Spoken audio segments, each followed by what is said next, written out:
Okay, well, welcome. So happy to have all of you tonight. Tonight, we're going to be talking about why women are stressed in the workplace and in life as well, and look at the unique stressors that are facing the modern woman today, and look at strategies on how to manage them.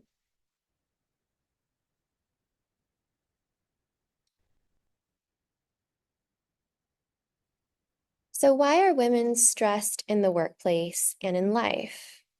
Well, I'm sure all of us can relate to feeling stressed at some point in our lives, maybe at some point earlier in this very same day. So let's just take a moment, close your eyes if that feels better for you, and just drop into the last time that you felt stressed, whether that was stepping into the boardroom, onto a call, or even through your front door. Go ahead and recreate as you drop in what you see, what you hear, what you taste, if you can smell anything, and what your senses are picking up in that moment.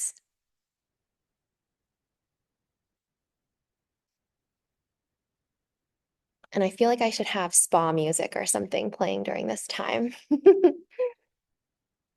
So really just get into that moment.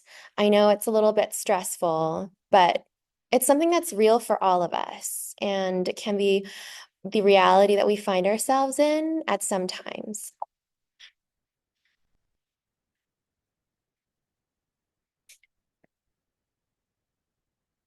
Now, holding on to that, we're going to circle back and pull that out of our pocket, but we'll move on to the unrealistic expectations that are put on women today.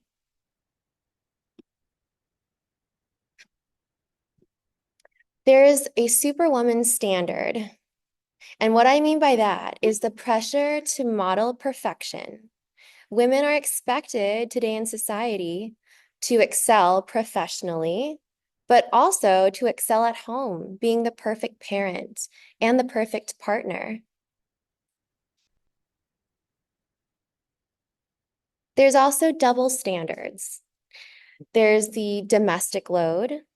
So you may go to work, and many women do, but when they come home, 80%, if not nearly 100% of the domestic tasks are also picked up by the same woman who spent all day working and making power moves. And the double standard does not stop there. Also, in parenting, women are judged more harshly and are expected to balance their family and their lives with their career. And men don't face that scrutiny as much as women do. And there's the fact of social support.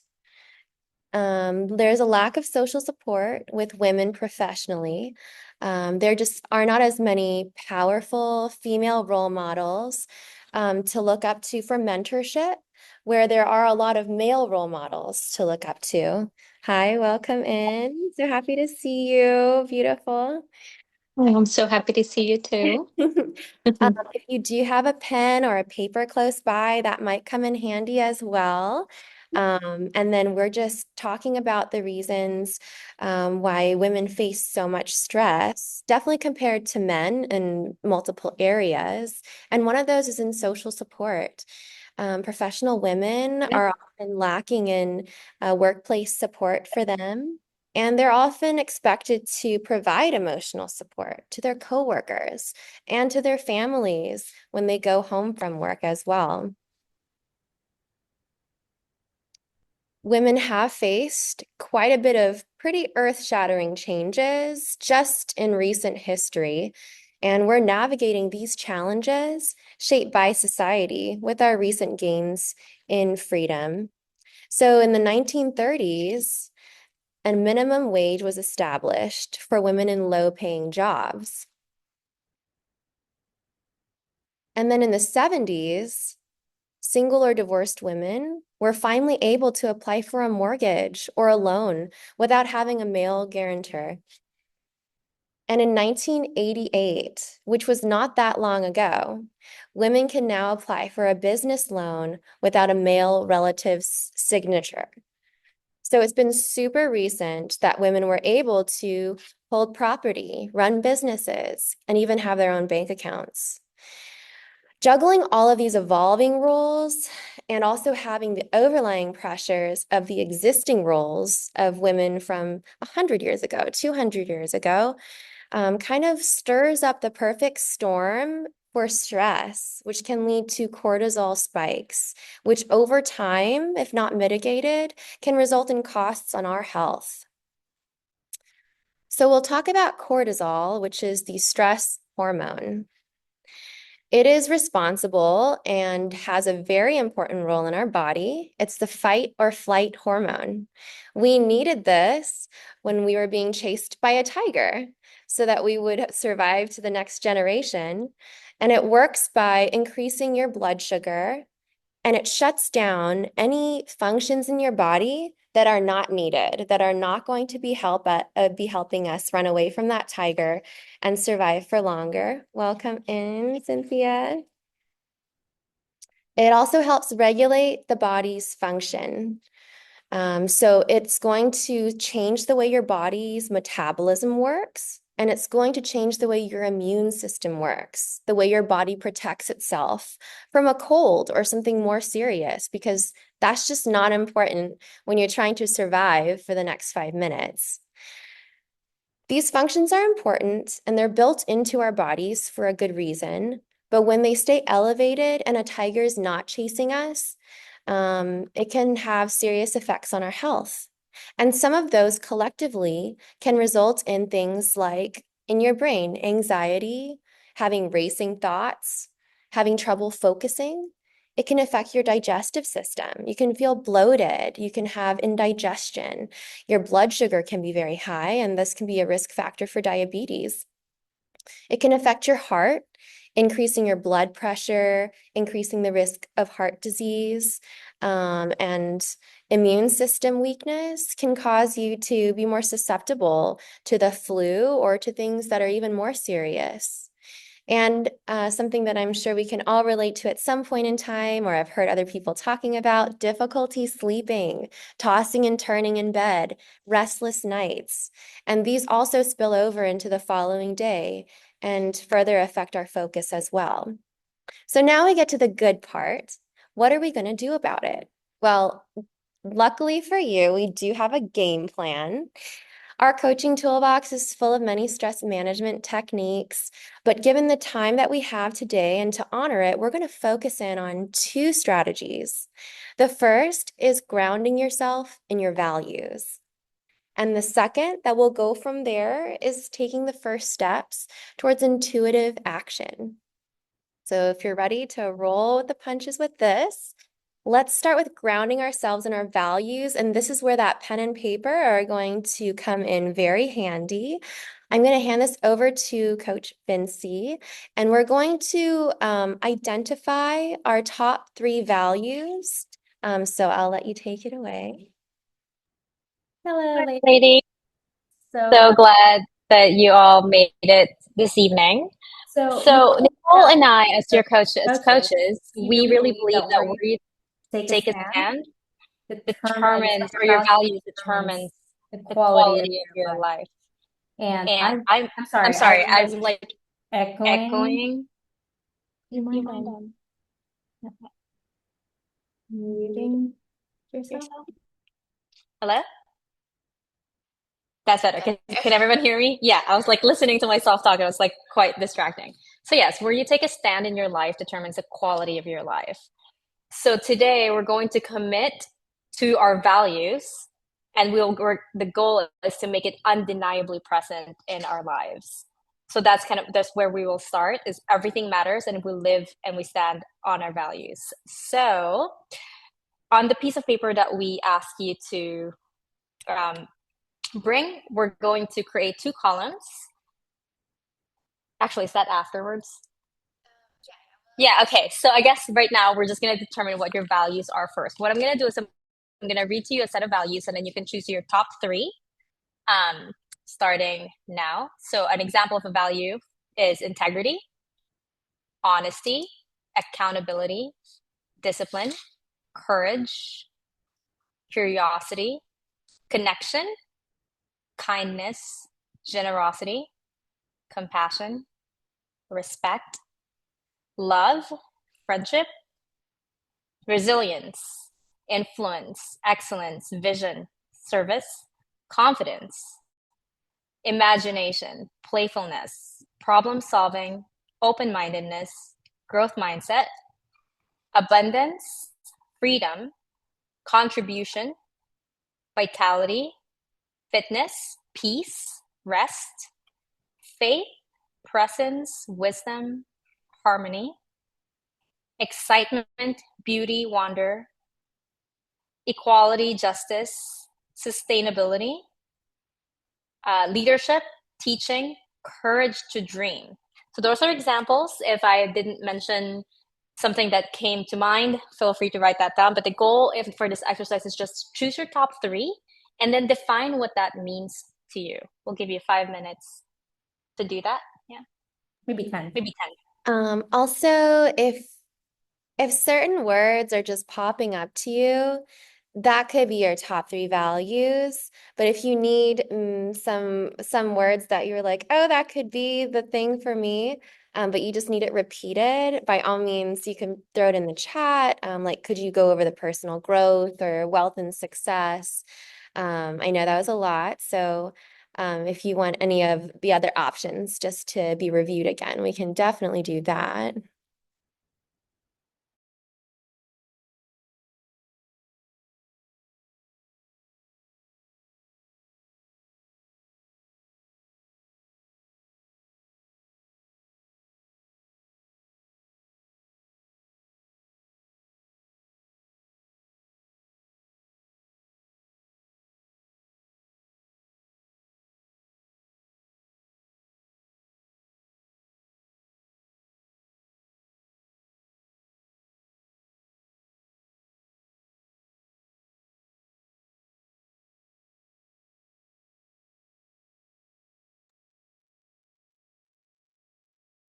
And then if you've already gotten your three values, just so we can keep up with the flow, you can throw it in the chat. I have my three values, or you can verbally say it too. So either way is fine.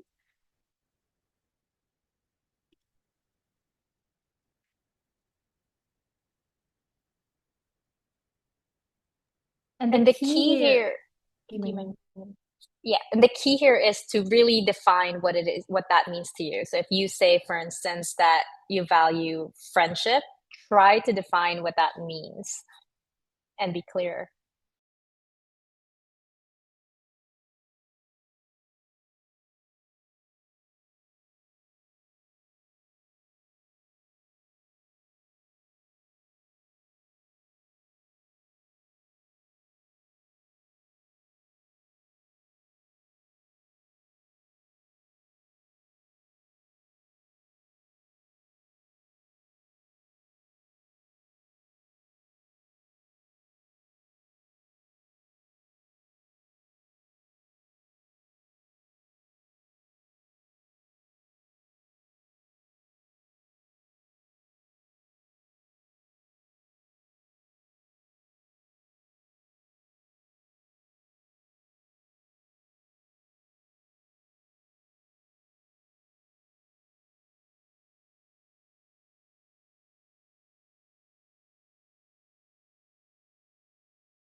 Okay. Does everyone have their values, the top three? I have mine. Amazing. Okay. You.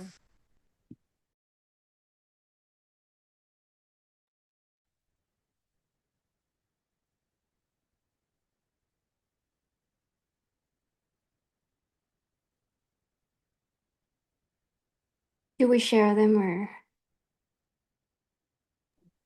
Amazing. So we can look at how to define these values. So kind of like Vinci was saying on how aligned action would look and how decisions, making ones that are true to these values, would feel for you. So if anyone wants to come on and share about how their top three values, you can share all three of them. You can share just one that kind of rings true. And then kind of just talk about how you define it, how it fits into your life, how it looks in alignment with your actions and your goals. And you can also feel free to put it in the chat as well. No pressure to come on video.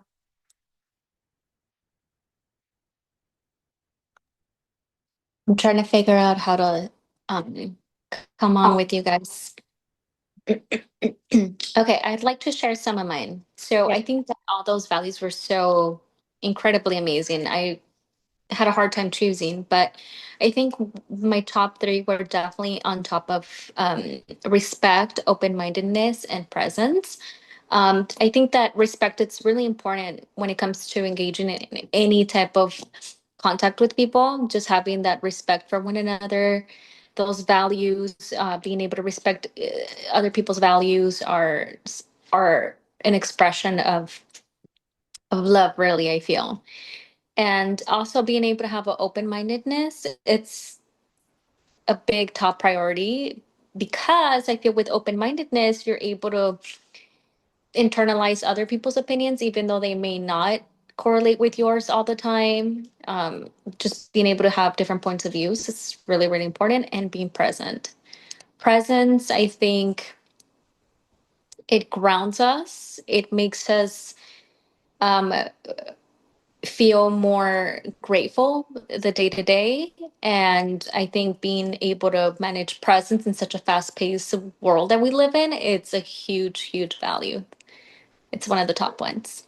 I love how you put that together, Adriana. And, I really see those three as connected because when you're open-minded, that's really where respect comes in. Like when you meet someone who's different from you, or when you're with someone who's similar and a different topic comes up, if you're not open-minded, it's going to be difficult to get to a place of respect with each other.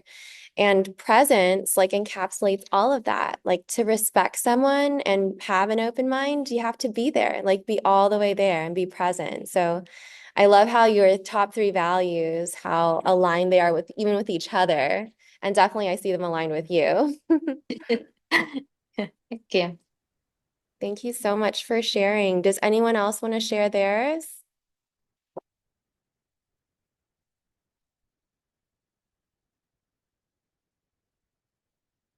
And you can feel free to type it in the chat too, and then I can read it out as well.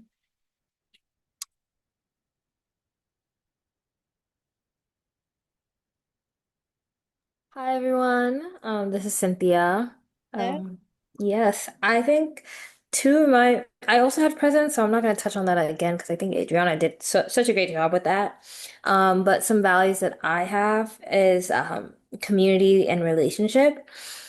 Just because for me, I feel there's strength in numbers, or community and relationships just means strength in numbers slash long-term sustainability in shared goals and missions. And I love doing things with others, rather than trying to tackle it all on my own. And so how would aligned actions would look like for that, I think is having a vision, but then finding people who share that same vision and building with them and working towards that goal together. And then I had also justice, and I said to strive for better outcomes for all and standing up for what I would believe in, and it's purpose slash mission beyond myself. And so I think in everything, I try to find the reason why I'm doing this. How are my actions bettering the lives or just the day-to-days of for other people? And um, I think that helps guide me on the when I'm planning life, I guess. I love how you tied that together as well. I mean, with community, like to go far, we must go together. And and I love that justice brings a mission in sight beyond yourself, something bigger, something in that community, something that we can go towards together.